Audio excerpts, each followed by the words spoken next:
నమస్తే. Phone tapping వ్యవహారం దేశవ్యాప్తంగా దుమారం రేపుతున్నది. కేవలం తెలంగాణలోనే కాదు, కేవలం తెలంగాణ లీడర్లు, ప్రతిపక్ష నాయకులు, ప్రజా సంఘాలు, పౌర హక్కుల నేతలు, జర్నలిస్టులే కాదు, మిగతా రాష్ట్రాల్లో ఉన్న చాలామంది లీడర్ల ఫోన్లు కూడా ట్యాప్ చేశారన్న వార్తలు వస్తున్నాయి. ఇది దేశవ్యాప్తంగా చర్చనీయాంశంగా మారింది. కేంద్రం కూడా ఈ కేసులో ఎంటర్ కావాల్సిన అవసరాన్ని చాలామంది గుర్తిస్తూ ఉన్నారు. అసలు ఈ పరిస్థితుల్లో తెలంగాణ ఉద్యమంలో కేసీఆర్ తెలంగాణ రావాలి అని అందరం కొట్లాడినప్పుడు ఏం చెప్పిండు, తెలంగాణ ఎట్లుండాలి అన్నాడు. తెలంగాణ వచ్చాక ఆయనకి అధికారం కట్టబెట్టిన తర్వాత ఇంత దుర్మార్గానికి, అరాచకానికి ఎందుకు పాల్పడ్డాడు, అసలు కేసీఆర్ ఆలోచన విధానం ఏంటి, దీని మీద పెద్ద డిస్కషన్ జరుగుతున్నది. ఇప్పుడు జరగాల్సిన అవసరం ఉన్నది. అంటే సొంత భార్యల ఫోన్లు ట్యాప్ చేయడము, హీరోయిన్ల ఫోన్లు ట్యాప్ చేయడము, రియల్టర్ల ఫోన్లు ట్యాప్ చేయడము, వాళ్ళని రకరకాల ఇబ్బందులకు గురి చేయడము, ఆ ట్యాపింగ్ ఇన్ఫర్మేషన్తో బిజినెస్ మెన్లను ట్యాప్ చేయడము, ఇది చాలా దారుణమైన విషయం. నాకు తెలిసి దేశ చరిత్రలోనే ఇంత దారుణంగా ట్యాపింగ్ జరిగిన వ్యవహారం ఇది మొదటిసారి అయి ఉండొచ్చు. మాట్లాడదాం ఈ అంశం పైన. నా ముందు విజయరామారావు గారు ఉన్నారు, భారతీయ జనతా పార్టీ సీనియర్ నాయకులు. కేసీఆర్తో పాటు తెలంగాణ ఉద్యమంలో ఆయనది కూడా కీలకమైన పాత్ర. కేసీఆర్ నిమ్స్ హాస్పిటల్లో దీక్ష చేసేటప్పుడు సారు సలహాతోనే ఆయన తన గ్లూకోజు సెలైన్ల ఇడ్లీ దోషాల దీక్షను కొనసాగించడం జరిగింది. నమస్తే విజయరామారావు గారు. నమస్తే. ప్రేక్షక మహాశయులకు మీకు ఇంత దూరం వచ్చారు మీరు మొత్తానికి. అంటే నేను యాక్చువల్గా రావాల్సి ఉండే, సో మీరే మా ఆఫీస్కి వచ్చారు. Anyway, thank you very much sir. Nice, you got a good office structure. Yeah, very attractive office you got. Thank you. And similarly నీ యొక్క రోజువారీ కవరేజ్ కూడా అంత attractive. Thank you, thank you. Yeah, మనం ఫోన్ ట్యాపింగ్ మీద మాట్లాడదాం sir. అంటే మీరు తెలంగాణ ఉద్యమంలో అంతా పనిచేస్తున్నప్పుడు తెలంగాణ ఇట్లుండాలా, అట్లుండాలా, అట్లా ఇట్లా అని మాట్లాడినారు. ఇప్పుడు 9.5 yearsగా కేసీఆర్ అధికారము, ఆయన్ని ప్రజలు పక్కన పెట్టినారు. రకరకాల కారణాలు ఉన్నాయి. వ్యవహారం అంతా వెలుగులోకి తీసుకొస్తూ ఉంటే ఈ ట్యాపింగ్ విషయం బయటపడ్డది. అంటే జనాల ఫోన్లు ట్యాప్ చేసి, లీడర్ల ఫోన్లు ట్యాప్ చేసి, మీలాంటి వాళ్ళ ఫోన్లు ట్యాప్ చేసి, అసలు ట్యాపింగ్ కేవలం రాజకీయ ఎదుగుదల కోసమే కాదు, ఫైనాన్షియల్గా బలపడడానికి, ఆ డబ్బుల కోసం ట్యాపింగ్, రకరకాల ఏమంటారు వాటిని చెప్పలేము ఇక మనం, రకరకాల కోరికలు నెరవేర్చుకోవడానికి ట్యాపింగ్. జాతీయ స్థాయిలో అధికారం పొందేందుకు ఉన్న అధికారాన్ని బలోపేతం చేసుకునేందుకు ఇవన్నీగా అనేక రకాలుగా వాడుకున్నాడు. అసలు ఈ స్వతంత్ర భారతదేశంలో ఎన్నో మార్లు ఎన్నికలు జరిగినాయి. ఎంతోమంది ముఖ్యమంత్రులు అనేక రాష్ట్రాలలో చూసినా మనం, చాలామంది చేసిపోయినారు. కానీ ఇలాంటి అతిపెద్ద కుంభకోణం, నీతిబాహ్యమైన కుంభకోణం, కుట్ర కుతంత్రాలతో చేపడ్డ కుంభకోణం, ఇంత పెద్ద కుంభకోణం ఇది కేసీఆరే చేయగలిగింది కానీ ఇంకెవరు చేయలేరేమో. కేసీఆర్ కుటుంబీకులందరూ కలిసి పన్నిన పన్నాగం, పన్నిన కుట్ర, ఈ ట్యాపింగ్ కుట్ర జాతీయ స్థాయిలో గతంలో ఎప్పుడు ఎన్నడూ జరగని అతిపెద్ద కుంభకోణంగా ఈరోజు మనం భావించవచ్చు. అయితే నేను గతంలో కూడా మీ ముందు అనేక మార్లు తెలంగాణ సమాజం ముందు చెప్పిన, కేసీఆర్కు అంతర్గత ఎజెండా ఒకటి, బహిర్గతంగా ఉండే ఎజెండా ఒకటి. తెర ముందు ప్రజల కొరకు, తెర ముందు ఓటర్ మహాశయుల కొరకు, తెర ముందు తెలంగాణ సమాజం కొరకు బహిర్గతం చేయగలిగిన ఏజెండా అంశం ఒకటైతే, అంతర్లీనంగా అంతర్గతంగా తన కడుపులో ఉన్నటువంటి అసలైన సిసలైన ఏజెండా ఏంటిదో ఈరోజు తెలంగాణ సమాజానికి బహిర్గతం ఆ కుటుంబం ఈరోజు చేసింది. నిన్నగాక మొన్న బిడ్డను అరెస్ట్ చేసి ఢిల్లీ తీసుకెళ్ళిండ్రు. అవును, ఆమెకు ఏదో తిహార్ జైలుకు పంపిస్తున్నారని అయిపోయింది, ఇప్పుడే అందుతున్నాయి వార్త. ఎంటర్ అయిపోయింది. కేసీఆర్ ఏ మిత్రమా, నాతో కలిసి తిరిగినాం మేము. అవును, మిత్రమా. ఏం శేఖర్ అనేది మేము. ఏం శేఖర్ గారు, గతంలో ఏం చెప్పినావు, నువ్వు ఏం మాట్లాడినావు? తెలంగాణ ఉద్యమం సందర్భంగా, తెలంగాణ ఉద్యమ నిర్మాణం సందర్భంగా నాలాంటి వాళ్ళు అనేక మంది కలిసి వచ్చి ఉద్యమ భాగస్వాములైన సందర్భంగా, కరీంనగర్లో మనం మొదటి సమావేశం పెట్టిన సందర్భంగా నేను ఉద్యమానికి ద్రోహం చేసిన, ఉద్యమంలో వెనుకంజ వేసిన, ఉద్యమాన్ని నీరుగార్చిన నన్ను రాళ్లతో కొట్టి చంపండి ఉమ్, బహిర్గతంగా మొదటి సమావేశంలో ఉద్యమ ఏజెండా అంశం. అవును. ఇంకా ఏం చెప్పిన వారు అదే సభలో అదే వేదిక పైన మియా బీబీ మేమిద్దరమే, ఉమ్, నా కొడుకు బిడ్డ అమెరికాలో సెటిల్ అయ్యారు. నేను ఏం ఆశించడం లేదు. తెలంగాణ కావాలి, తెలంగాణ వస్తే తెలంగాణ ఇచ్చేందుకు జాతీయ పార్టీలు ముందుకు రావాలి. ఉమ్. తెలంగాణ వస్తే కాపల కుక్క, ఇవన్నీ ఆయన చెప్పినాయి. ఇవన్నీ నువ్వే చెప్పినావు. ఒకవేళ తెలంగాణ వచ్చి అధికారాన్ని అందుకోగలిగితే నా కుటుంబ సభ్యులు ఎవరైనా, కొడుక బిడ్డ కుటుంబ సభ్యులు ఇంకెవరా అవినీతికి అవినీతి చేస్తే అందరికంటే ముందుగా నేనే వారికి శిక్షిస్తా. అవినీతి రహితంగా పరిపాలన ఉంటుంది. ఇది నిండు అసెంబ్లీలో చెప్పిండి లాస్ట్ స్టేట్మెంట్. ముందు బహిరంగ సభలో చెప్పి ఓకే. తర్వాత నిండు సభలో చెప్పినావు, చెప్పాడు. రికార్డు మీద ఉన్నావు చంద్రశేఖరరావు గారు. ఇది ఎంత అత్యంత ఘోరం, అత్యంత మోసపూరితం, అత్యంత దగాకోరు విధానం. ఉమ్, అసలు నీవు నీ కుటుంబం నీ మనిషి నిండా మోసమే. నీ ఆలోచనలన్నీ ఘోరమైన మోసపూరితమైన. ఉమ్, నీయే కాదు, నీ కొడుకు నీ బిడ్డ మీరందరు కలిసి ఇలాంటి కుంభకోణం చేసిండ్రు. అయితే ఈ కుంభకోణం అంతర్లీనంగా అంతర్గతంగా వారి కార్యాలయంలో లేకుంటే వారి ఇంట్లో జరుగుతున్న సందర్భంగా తెలంగాణ సమాజం పసిగట్లే. తెలంగాణ సమాజం ఏమనుకున్నదంటే కేసీఆర్ బయటకు వెళ్తలేడు, కేసీఆర్ బయట తెలంగాణ తాగి పండుకున్నాడు అని ఒక ఆయన, ఇంట్లోనే ఉన్నాడు బయటకు వెళ్తాడు అని ఒక ఆయన. కానీ ఆయన చాలా బిజీగా ఉన్నాడు అన్నది అర్థమవుతున్నది. ఇప్పుడు ఇంటర్వ్యూ ఇస్తలేడు, ముఖ్యులు మంత్రులకే ఇంటర్వ్యూ లేదు, అపాయింట్మెంట్ లేదు, ఎవరికి ఇస్తలేరంటే అసలు వాళ్ళ ఇంట్లో కూర్చున్నటువంటి చాలా బిజీగా ఉండిరి, నిరంతరం బిజీ మొత్తం రాష్ట్ర వ్యాప్తంలో దేశవ్యాప్తంగా. అందుకే కేసీఆర్ చెప్పిండు ఈ వ్యవహారం ట్యాపింగ్ వ్యవహారం ద్వారా తనకు ఆర్థిక రాజకీయ సామాజిక బలం అన్నీ సమకూర్చుకున్న సందర్భంలోనే మనం గమనించలే. కేసీఆర్ ఏం చెప్పిండు, అన్ని రాజకీయ పార్టీలు జాతీయ స్థాయిలో నా వెంట వస్తే అవును మీకు కావలసినటువంటి ఎన్నికలు అనేది నేను ఇస్తా, నా వెంట రండి అన్నారు. అంటే అది అంత తీవ్రంగా సీరియస్గా ఏ రాజకీయ పార్టీ కూడా దాన్ని గమనించలే, పట్టించుకోలే, ఆలోచించలే. 543 ఎంపీ స్థానాలకు నేను డబ్బులు ఇస్తా, నన్ను చైర్పర్సన్ చేయండి ఆ కూటమికి అన్నాడు. ప్రధానమంత్రి కావాలి, అధికారం దేశవ్యాప్తంగా కావాలి. ఒక్క తెలంగాణ 17 లోక్సభ స్థానాలు కలిగిన చిన్న రాష్ట్రంలోనే ఇంత పెద్ద అవకాశాలు, బ్రహ్మాండమైన అవకాశాలు, ఇలా మోసగించగలిగిన, దోపిడీ చేయగలిగిన ఈ అవకాశాలు జాతీయ స్థాయిలో ప్రధానమంత్రి అయితే ఎంత బ్రహ్మాండంగా ఉంటుందని కలలు కన్నాడు, ఆశించిండు, ఊహించుకున్నాడు. అది ఫలించాలని ఆకాంక్ష అనేది. అవును, ఆ ఆకాంక్షకు స్పందించలే, జాతీయ స్థాయిలో అనుమానించారు. ఏదో ఇది నిజమేనా, నమ్మచ్చా అని. నమ్మకం ఎంట రాకపోతే మీరు వచ్చినా రాకున్నా నేను బీఆర్ఎస్ పార్టీ ద్వారా నేను చేయగలిగింది చేస్తానని ఆయన కార్యక్రమం. ట్యాపింగ్ వ్యవహారం ఏంటిదండి? గతంలో ఏ ముఖ్యమంత్రి అయినా చేశాడా? ఎప్పుడు జాతీయ స్థాయిలో ఉన్నాడన్న విన్నామా? ఇది మన దేశంలో కాదు, ప్రపంచంలో ఏ దేశం కూడా చేసి ఉండదు. నువ్వు ట్యాపింగ్ ద్వారా ఏ వర్గీయులను కొల్లగొట్టినావు, ఎవరికి మేలు చేసినావు?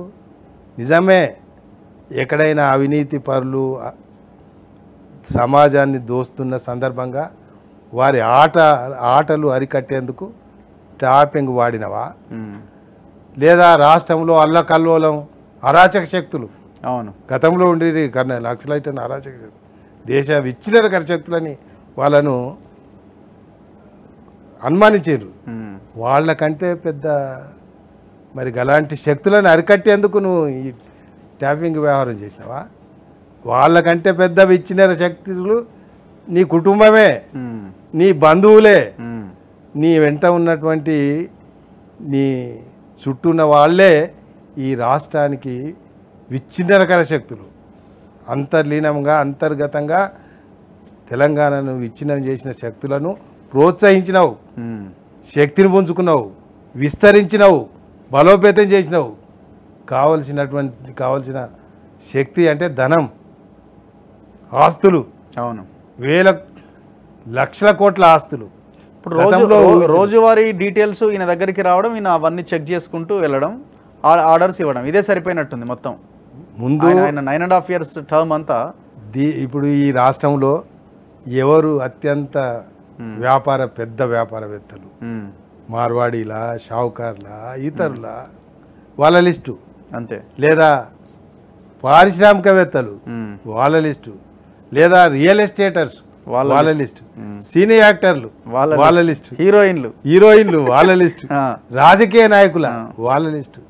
ఇవన్నీ లిస్టుల వారీగా పెద్ద చిట్టా వేసుకొని రోజు ఒక వర్గీయులను వాళ్ళను డాటా సమీకరించేందుకు ఈ ట్యాపింగ్లో చాలామంది సిబ్బంది, అవును, ఇప్పుడు 3-4 బయటకు వచ్చినారు, వాళ్ళందరూ బయటికి రావాలి. మరి వీరి ద్వారా నిరంతరంగా మొదటి చీఫ్ మినిస్టర్ మొదటి 5 సంవత్సరాలలో ఏం చేసిండో కానీ అప్పుడు ఇరిగేషన్లో చేసింటాడు.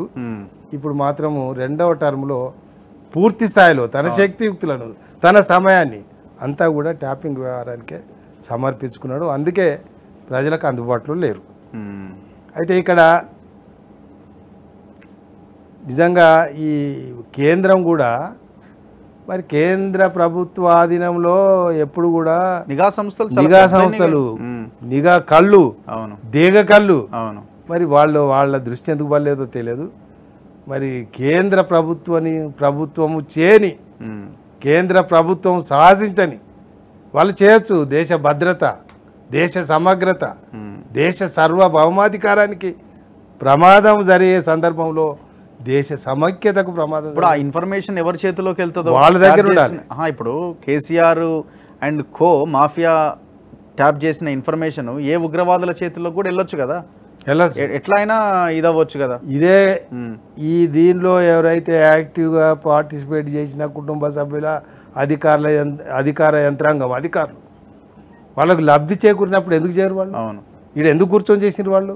వాళ్ళకు కూడా కొంత వాటా ఉంది కదా, వాళ్ళు కూడా లబ్ధి పొందినారు కదా, వాళ్ళు కూడా ఆస్తులు సంపాదించారు కదా.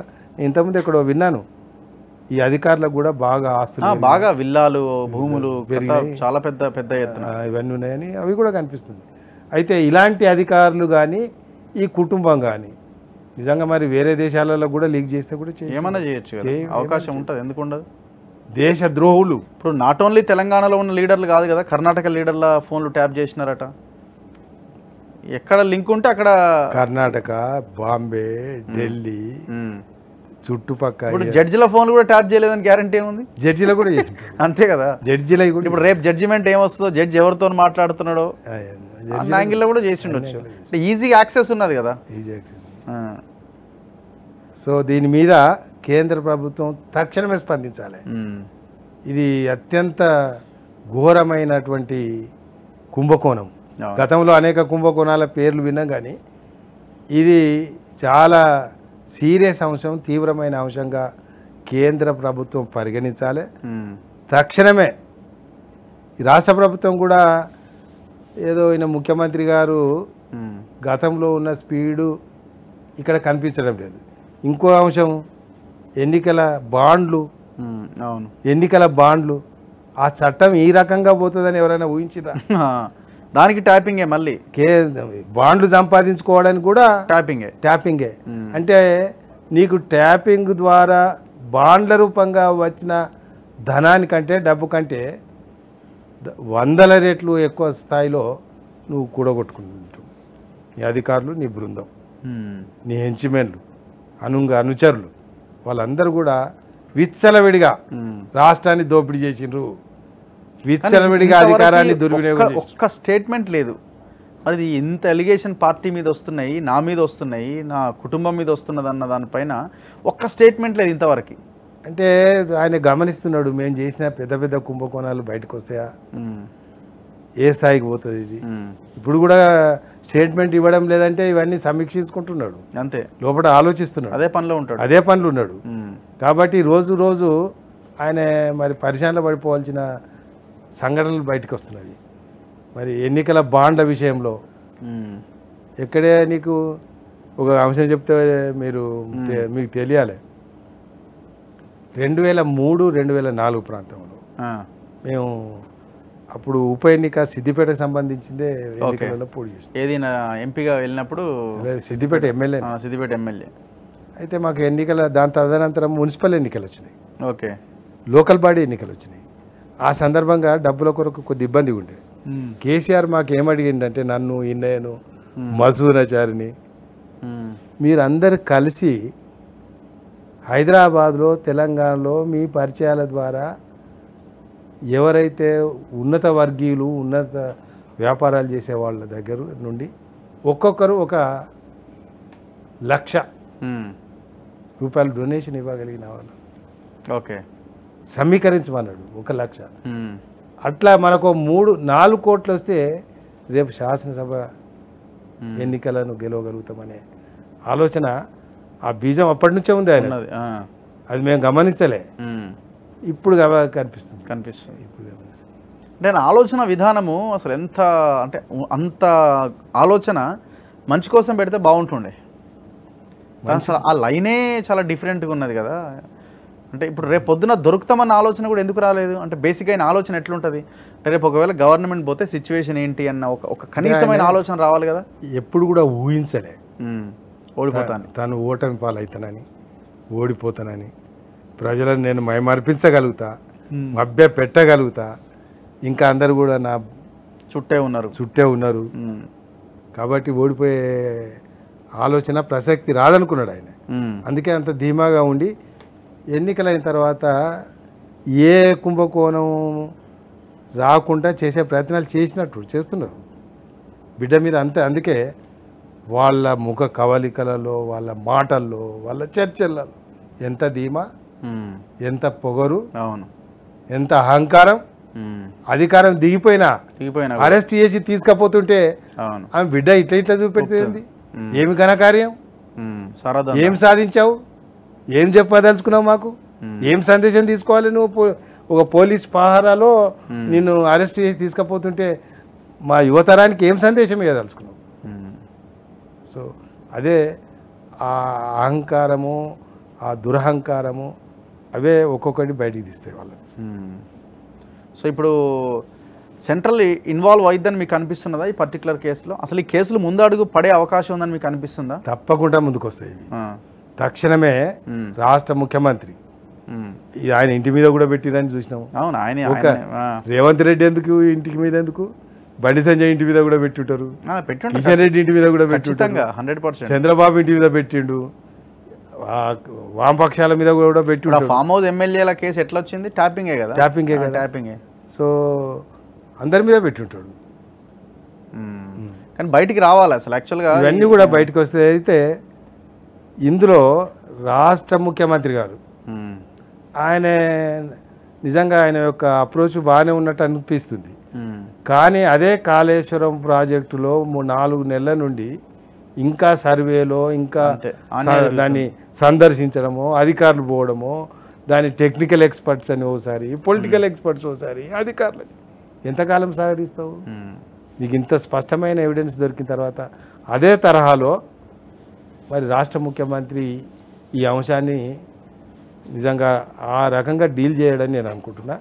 ఇది ఆయనకు సంబంధించిన, రాష్ట్రానికి సంబంధించిన అంశంలో ఇంకేం ఇన్ఫర్మేషన్ కావాలండి? అంతే. ఆయన భుజంగరావా, ఇంకో ఎస్పీ భుజంగరావు, తిరుపతి అన్న, ప్రభాకర్ రావు, వీళ్ళ ప్రభాకర్ రావు స్పష్టమైన ఎవిడెన్స్, అమెరికానే వారిపోయాడు, స్పష్టమైన ఎవిడెన్స్. ప్రణీత్ రావు తర్వాత ప్రభాకర్ రావు అంటే నేను ఎవరు నిర్ణయించింది, ఎవరు ఈయనకు ఆ ఉద్యోగం ఇచ్చింది ఎవరు, ఆ పోస్ట్లో కూర్చుండబెట్టింది ఎవరు? కేసీఆర్. మరి ఆయన సమక్షంలో ఈ ప్రభాకర్ రావు గారు అనే intelligence bureau chief, IOB chief, SIB ఆయన తెలియకుండా జరిగిందా?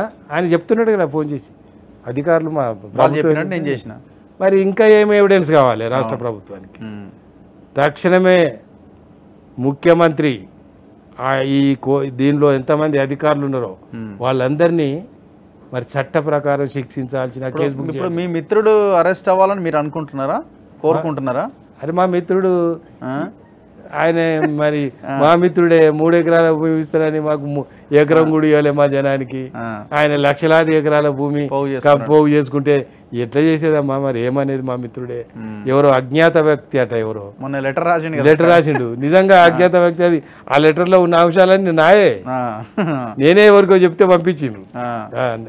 అజ్ఞాత వ్యక్తి ఎంత బాధతో రాసిన ఏ అంశము కాదంటావు. అందులో చర్చకు వచ్చిన ఏ అంశాన్ని నిరాకరిస్తావు? ధైర్యం ఉందా, దమ్ముందా? కాదంటావా? అవును, చూపించారట తీసుకెళ్ళి అది కేసీఆర్ చూపించినారట. ఎవరో చెప్తున్నారు ఆయన దగ్గర వాళ్ళు చూపిస్తే చూసినట్ట ఇట్లా తలకాయ చూపుతున్నట. కానీ ఏం మారుతాడులేండి, ఇంకా మారడానికి అవకాశం ఏముంది. ఇక అంత కొలాప్స్ విధ్వంసం చేసిన తర్వాత విధ్వంసం చేసిండు, కొలాప్స్ చేసిండు. ఇప్పుడు శిక్ష అనుభవించాలి అంతే అంతే. కుటుంబాన్ని మొత్తం ప్రాసెస్ చేయాలి. వాళ్ళ పాత్ర లేదని చూపెట్టు, లేకపోతే చట్ట ప్రకారం. అరే ఎవడైనా రోడ్డు మీద ఓ 50 రూపాయల పాకెట్ కొడితే వాడిని పట్టుకుపోయి లోపడేస్తారు పోలీస్ స్టేషన్. ఇంత పెద్ద చిన్న చోరీ కేసులలో జైళ్ళల్లో ఉన్నారు చాలా మంది, మగ్గుతా ఉన్నారు. చిన్న చిన్న చోరీ కేసులు. చోరీయా ఇదేమన్నా? మొత్తం దోపిడీయే కదా ఇది, దోపిడీయే, అఫీషియల్ దోపిడీ. ఇప్పుడు కల్వకుంట్ల కవిత ఆమె లిక్కర్ స్కామ్లో లోపలేసినారు ఇవాళ. సో ఆమె కూడా ఇంతకుముందు మీరు చెప్పినట్టే నేను ఏ తప్పు చేయలేదు, అన్యాయంగా నన్ను జైల్లో వేసినారు, కేవలం ఇదంతా కూడా రాజకీయ కుట్ర నా మీద చేస్తున్నారు. ఈ ఎట్లా వీళ్ళు మాట్లాడగలుగుతున్నారు ఇట్లా? అంటే బేసిక్గా ఎట్లుంటుంది, తప్పు చేసిన వాళ్ళు ఏంటంటే సైలెంట్గా ఉండిపోతారు. అంటే రాజకీయ నాయకురాలు, రాజకీయ నాయకుడు కాబట్టి ఆ రకంగా మాట్లాడుతున్నారు అనుకోవాలన్నా? లేలే, వారికి పదవి ద్వారా సంక్రమించినటువంటి అహంకారం ఇకపోలే. పదవి ద్వారా ఆస్తులు కూడగట్టుకున్నారు. ఏమవుతుంది? జైల్లో పోతాము, ఓ ఏడాది ఉంటాము, బయటికి వస్తాము, అంతే. అంత మాకు కావాల్సిన అంగులన్నీ ఉన్నాయి కదా, మీరు చేయగలిగిందేమి అనే ధీమా తప్ప వారి దగ్గర ఏం లేదు. చేయలేదా మరి? కవిత గారు లేకుండా, నీ పాత్ర లేకుండానే నేను ఆ కేసులో ఇరికిచ్చింటారా? నీవు చేయకుండానే నీకు అంత పెద్ద కుంభకోణంలో నీకు తెలియకుండా భాగస్వామి అయినవా? కానీ కారణం ఎవరని మీరు అనుకుంటున్నారు? కేసీఆర్ ఈ దుస్థితికి రావడానికి కొడుకు బిడ్డేనా? ఆయన కూడా అంటుంటాడట, నా కొడుకు ఆయన బిడ్డ తప్పు చేసిందని నన్నెందుకు తిరుగుతున్నారు జనం అని అంటుంటాడట. లేదు లేదు, తండ్రే కారణం. తండ్రి కారణము. తండ్రి యొక్క ఆలోచనకు అనుకూలంగా కొడుకు బిడ్డ వ్యవహరించారు. అట్లాగే కొడుకు బిడ్డ దానికి సంబంధించినటువంటి హెంచ్మెన్ వారికి ఒక గ్రూప్ను తయారు చేసుకున్నారు. ఎవరికి వారు అందరు కలిసి మొత్తం తెలంగాణను ముంచేసారు. అంతే, అందరు ఇన్వాల్వ్ అయి ఉన్నారు. ఇలా కేసీఆర్ కూడా ప్రధాన పాత్రే అంటారు మీరు. ఇప్పుడు తెలంగాణ వచ్చిన తర్వాత కేసీఆర్ ఓ రోజు అంటున్నాడు, నేను విన్నా టీవీలో, ఏ జిల్లాకు పోయినా ఏ ఊరికి పోయినా ప్రజలందరూ చాలా సంతోషంగా ఉన్నారు. ఎందుకు? వారి భూములు ఆస్తులు పెరిగినాయండి, బాగా ఉన్నదని. ఎవరికి ఉన్నాయి భూములు? నేషనల్ హైవే పక్కన లేదా మెయిన్ రోడ్ల జిల్లా రహదారుల పక్కన మండలాలకు వెళ్ళే మార్గాలలో కూడా ఎవరికి భూములు ఉన్నాయి? ఉన్నాయా? దళితులకు ఉన్నాయా? బీసీలకు ఉన్నాయా? ఏమైనా మన మైనారిటీలకు? భూములు, మీ భూములు ధరలు పెంచుకున్నారు, మీకే కావాల్సినంత ఆస్తిపాస్తులు వచ్చినాయి, అందరికీ బాగా మీ వర్గీయులకు మేలు చేసినావు. అవును, మా ఎక్కడ చేసినారు? ఇవన్నీ కావాలని చేసిరు వాళ్ళు. సో ఎట్లా మరి అవకాశం ఉందా మళ్ళీ మీ మిత్రుడికి శేఖర్కి? ఏమన్నా అవకాశం కనిపిస్తుందా? నాకైతే ఏమి అవకాశం ఇంకేం లేదు. కేంద్ర ప్రభుత్వం చట్టం తన పరిధిలో నన్ను గెలిపించుంటే అగ్గి పెట్టేటోడు కానీ నన్ను ఓడగొట్టాడు అంటుండు కదా. నన్ను ఓడగొట్టిరు కానీ లేకపోతే ఇవాళ దేశంలో అగ్గి పెడుతుండే నేను అంటుండగా. మరి ఉన్నది డబ్బంత ఉంది, కావాల్సినంత డబ్బు, అది దాంతో చేసేటోడు. కానీ తెలంగాణ ప్రజలు ఎందుకో, అందులో ముఖ్యంగా గ్రామీణ ప్రాంతంలో ఉన్నటువంటి ప్రజానీకం పుట్టలో వాళ్ళే. ఈ హైదరాబాద్ పడ్డారు వీళ్ళందరూ ఏదో ఆయన మసిపూసి మారే చేస్తే నిజమే అనుకున్నారు, కానీ వాళ్ళు మాత్రం నమ్మలేదు. విలేజ్లో ఉన్న పీపుల్ ఎవరు ఆ ట్రాప్లో పడలే. సో ఎట్లా మళ్ళీ అవకాశం పూర్తిగా లేదు అంటే బీఆర్ఎస్ పార్టీ ఇంకా కొలాప్స్ అని అనుకుంటున్నారా? పార్టీ ఉంటుందా? ఇప్పుడు బీఆర్ఎస్ని టీఆర్ఎస్గా చేస్తా అంటున్నాడు కదా. నువ్వేం చేసినా ఓ రాజకీయ పార్టీ ఎందుకొరకు రాజకీయాలలో కొనసాగాలి. ప్రజల పట్ల నీ అవగాహన ఏంటిది? ప్రజల పట్ల నీ వైఖరి ఏంటిది? నీవు నిజాయితీ దృక్పథంతో, ఒక సేవా దృక్పథంతో ప్రజలకు ఉన్నటువంటి అనేక బాధలను, వారి యొక్క ఉన్నటువంటి దరిద్రం వారి పేదరికం, వారి నిరుద్యోగ సమస్య పరిష్కరించేందుకే ఈ రాజకీయ పార్టీలు ఉండాలి. ఆ దిశలో పనిచేసినట్టు మైక్రోస్కోప్ పెట్టి చూసినా నీ పార్టీలో ఉన్న నాయకులు, నీ కుటుంబం ఎక్కడ కూడా మరి సమాజంలో ఉన్న పేదల కొరకు, అణగారిన వర్గాల కొరకు మీరు చేసింది మరి ఏంటిదో మీరే నిర్ధారించాలి. అందుకే మీకు ఓడగొట్టారు. రాజకీయ పార్టీగా భవిష్యత్తులో కొనసాగగలిగిన అవకాశాలు బీఆర్ఎస్ పార్టీయా పేరు మార్చి టీఆర్ఎస్ తోటి వచ్చినా ఇంకా ఎక్కడ కూడా తెలంగాణ ప్రాంతంలో ఆ పార్టీ కొలాప్స్ అయింది, కనుమరుగైతుంది. రాజకీయ క్షేత్రంలో టీఆర్ఎస్ పార్టీ ఉండబోదు. ఇప్పుడు ఆయన ఆర్ఎస్ ప్రవీణ్ కుమార్ లాంటి వాళ్ళని తీసుకొని కొంచెం ఏదో చేసే ప్రయత్నం చేస్తున్నట్టుగా, అంటే ఎవరన్నా పక్కన మా క్రెడిబిలిటీ మొత్తం పోయింది కదా, ఒక కొంతమంది ఉంటే బాగుంటుందని అనుకుంటున్నాడేమో. ఇప్పుడు ఆర్ఎస్ ప్రవీణ్ గారు ఐపీఎస్ ఆఫీసర్, ఆయన బహుజన సమాజ్ పార్టీ అధ్యక్షుడిగా నిజంగా రాష్ట్రంలో కొంతవరకైనా కొన్ని సీట్లు గెలవాలనే ఆకాంక్షతోటి చాలా తీవ్రంగానే పనిచేసిండు, ఫలించలే. తర్వాత ఈ కేసీఆర్ యొక్క కుంభకోణాలు బయటికి రాకముందు, కేసీఆర్ అసలైన శిశులైన నిజస్వరూపం బయటికి రాకముందు ఆ కేసీఆర్కి తెలుసు తన ఆగమవుతానని, అందుకే పిలుచుకొని అడిగితే ఈయనైతే ఏం తెలియకుండా పోయి జాయిన్ అయ్యాడు. రేపెల్లుండి కనిపిస్తుంది వాళ్ళ వైఖరి. ఇంతకు మీ పార్టీ సంగతి ఏంది, భారతీయ జనతా పార్టీ? సో ఇప్పుడు రేపు కేసీఆర్ మొత్తం లేకపోతే ఆ ప్లేస్ని మేము ఆక్యుపై చేయొచ్చు అన్న ఒక ప్లాన్లో ఉన్నట్టున్నారు. అది ఫలించే అవకాశం ఉందా? ఉన్నది. ఇది ఒక జాతీయ పార్టీ, ఒక ప్రజల పక్షాన పనిచేసేందుకు ప్రధానమంత్రి మోడీ పనిచేస్తున్నాడు. ఆయన వల్ల సమాజం ప్రభావితంగా జరుగుతుంది. అనేక వర్గాల వాళ్లకు అనేక సంక్షేమ పథకాలతో ముందుకొచ్చాడు. బేసిక్గా గ్రామ స్థాయిలో ఒక ఇంట్లో కావాల్సిన ప్రాథమిక వసతులు అంటే అక్కడ ఒక బాత్రూమ్ ఉండాలి, ఒక నల్ల ఉండాలి, ఒక కిచెన్ ఉండాలి, ఒక ఇంకేదో ఉండాలి, వారికి తిండికి సరిపోయే బియ్యము, ఆహార ధాన్యం అందుబాటులో, వాళ్ళకు పని జరగాలి. ఇవన్నీ ప్రాథమిక అవసరాలు ఆ కుటుంబం అయినట్టుగా. ఇందులో మోడీ ప్రధానమంత్రిగా నిజంగా చాలా వరకు వాళ్ళని చేరుకోగలిగాడు. అందుకే మోడీని ఆదరించగలిగిన సందర్భం వస్తుంది. ఇప్పుడు ఎన్నికలలో ప్రజలు స్పందిస్తారు. కాబట్టి మోడీ పార్టీ బీజేపీ పార్టీకి టీఆర్ఎస్ పార్టీకి పొంతనే ఎక్కడండి. అది ఒక జాతీయ పార్టీ, జాతీయ దృక్పథం కలిగిన, ఈ దేశ సమగ్రతను కాపాడగలిగిన శక్తి, ఈ దేశ సమైక్యతను కాపాడగలిగిన శక్తి. ఇప్పుడు ఎంపీ ఎలక్షన్స్లో ఎట్లా రిజల్ట్ ఉంటుందని మీరు అనుకుంటున్నారు? అందుకే బీజేపీ పార్టీ ఇవన్నీ చేయగలుగుతుంది కాబట్టి ప్రజలు హర్షిస్తున్నారు, స్పందిస్తారు, బీజేపీ పార్టీని గెలిపిస్తారు. ఎన్ని సీట్లు వస్తాయి అనుకుంటున్నారు మీరు? మీ అందాదా 17 స్థానాల్లో బీజేపీకి ఎన్ని, కాంగ్రెస్కి 10 కంటే తక్కువ రావు. 10 వస్తాయా? 10 కంటే తక్కువ. ఆ సిచ్యువేషన్ ఉన్నదా? సిచ్యువేషన్. ఇప్పుడు మీది ఏ నియోజకవర్గం సార్? వరంగల్. మాది వరంగల్. వరంగల్. మరి మీరేమి కంటెస్ట్ చేయట్లేదా? రిజర్వ్డే కదా, మీకు టికెట్ రాలే. నేను స్టేషన్ గన్పూర్ మొన్న ఇచ్చినట్టున్నారు. మొన్న నేను పోటీ చేసిన, అలసిపోయినా. అదే నేను గతంలో కూడా అనేక ఎన్నికలు పోటీ చేసిన. అవును, అలసిపోయినా. మంత్రిగా పనిచేసినారు, ఉద్యమం చేసిన. అన్నిటికంటే ముఖ్యం నేను అవును తెలంగాణ ఉద్యమంలో చివరి నుండి మొదటి రోజు నుండి చివరి రోజు వరకు పనిచేసిన. తెలంగాణ ఉద్యమం కొరకు శాసనసభ సభ్యత్వానికి రాజీనామా చేసిన. అవును, తెలంగాణ ఉద్యమం కొరకు మంత్రి పదవిని తృణప్రాయంగా రాజీనామా చేసి వెళ్ళిపోయాం. ఉద్యమంలో చివరి వరకు పనిచేసినాం. ఆయన శక్తి అంత బలం తగ్గిపోయింది. అందుకే నేను పార్టీని శాసనసభ ఎన్నికలలో పోటీ చేసి చూసిన. ఇప్పుడున్న క్షేత్రంలో ఉన్న పరిస్థితులు చూస్తే కొంత ధైర్యం. అంటే మీరు చేసిన రాజకీయాలకు ఈ రాజకీయాలకు చాలా కష్టమైన క్లిష్టమైన ఉన్నదంతా అమ్ముకోవాల్సి వస్తుంది. ఏం లేదు, నా దగ్గర కూడా ఏం ఆస్తులు లేవు, నాకేం లేవు ఆస్తులు.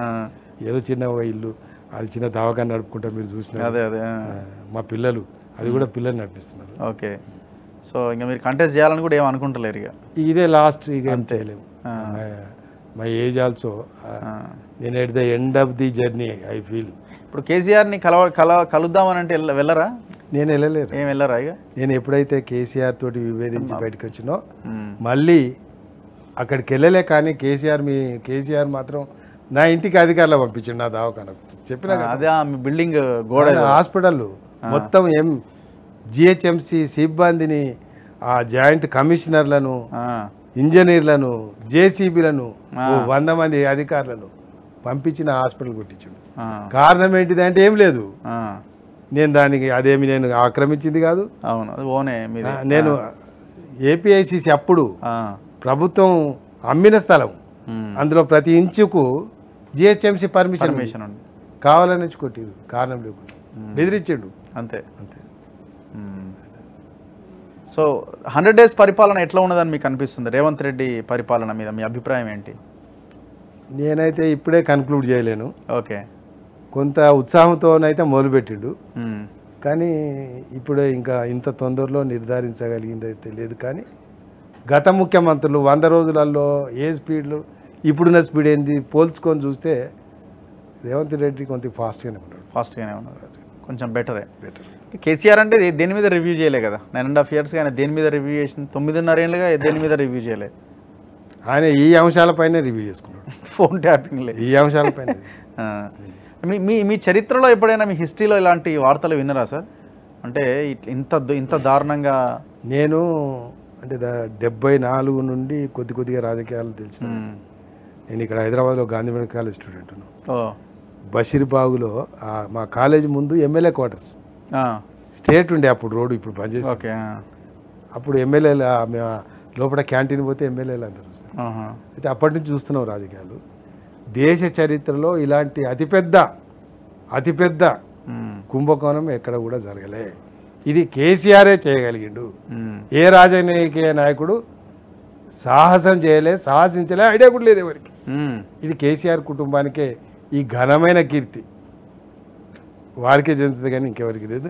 ఈ సాహసము, ఈ ధైర్యము కేసీఆర్ కుటుంబీకులకు తప్ప దేశంలో ఎవరికి రాలే, ఎవరు చేయలే. సో ఇంత పెద్ద మొత్తంలో ఆయన ఆస్తులు కూడబెట్టినాడు కదా, అసలు ఆనాడు ఎట్లుండే ఆయన లైఫ్ స్టైల్ అంతా? ఒకప్పుడున్న లైఫ్ స్టైల్ ఇప్పుడున్న లైఫ్ స్టైల్కి మీరు చూస్తుంటే ఏమనిపిస్తుంటుంది మీకు? అంటే రూపాయికి అటు దిక్కులు చూసినాడు కదా ఆ రోజున, అంతే కదా? అప్పటి పరిస్థితులు న్యూ ఎమ్మెల్యే క్వార్టర్స్లో 204 క్వార్టర్ నెంబర్. ఇదేనా ఇప్పుడు ఆదర్శ నగరా? క్వార్టర్ 204. ఎప్పుడు టెలిఫోన్ కట్ అయ్యి ఉండేదా? బిల్లు కట్టక మళ్ళీ ఎవరో వాళ్ళు వీళ్ళు వచ్చి బిల్లు కడితే అది పరిస్థితి. అంత ఘోరంగా ఉంటుంది. ఉండే.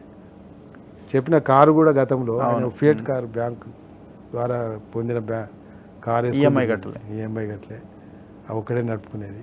ఈఎంఐ కట్టకపోతే అది ఎత్తుకపోయారు. పరిస్థితికి అట్లుండే. ఇంకా చెప్పాలంటే నా దగ్గర దావాఖానకు వచ్చేది, అప్పుడు నాకు చిన్నగా ఉండే దావాఖాన, రెంటెడ్ దాంట్లో. ఓకే, వచ్చి కూర్చొని 2-3 గంటలు కూర్చొని ఏమైనా చిల్లర పైసలు ఉంటే తీసుకుపోయేది. అంత ఘోరంగా ఉంటుండే. ఇవాళ అసలు దేశంలోనే అతిపెద్ద ఇదైపోయినాడు కదా. చూద్దాం ఏం జరుగుద్దో ఈ పర్టికులర్ కేసులో. కానీ ఇప్పుడు ఈ కేసులో అంటేనే అనుమానాలు ఉన్నాయి చాలా వరకు, గవర్నమెంట్స్ ఏం చేస్తాయని. ఎందుకంటే ఇప్పుడు కాళేశ్వరం విచారణ అట్లే ఉంది, ధరణిది అట్లే ఉన్నది. ఇప్పుడు వీళ్ళ మీద అడుగు అయితే ముందుకు పడతలేదు.